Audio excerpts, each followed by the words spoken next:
Поранешна вработена во царината се пожали дека нејзината судска пресуда од пред 10 години била нарачана од директорот, а судијата кој сега е починат и признал дека е донесена под притисок. Но последиците од пресудата мора да ги живее, бидејќи не ја враќаат на работа. Веќе сме уморни, истрошени, материјално, психички, физички.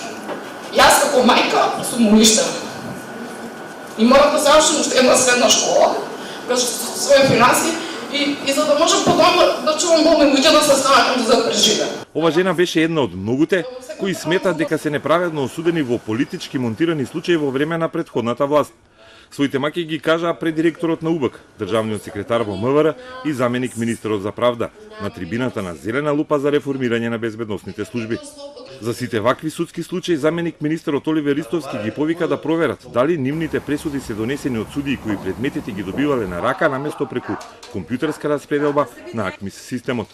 Вкупно 800 пресуди биле донесени со делење предмети на рака. Да побарате кој доколку сметате дека некој од вашите предмети одел на тој начин, да побарате информација дали е тоа така сторено или не.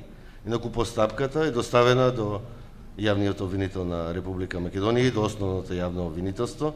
Таму е отворена истрага и истрагата ќе покаже што навистина се случувало, особено во Основниот суд Скопје 1 Скопје. Многумина бара одговори од директорот на УБК, кому му велеа дека прислушувањето во тајната полиција е злоупотребувано и за судски пресуди. Злоупотреби имало, признава директорот Николовски, а тековните реформи треба да ја отстранат мрачната сенка од УБК.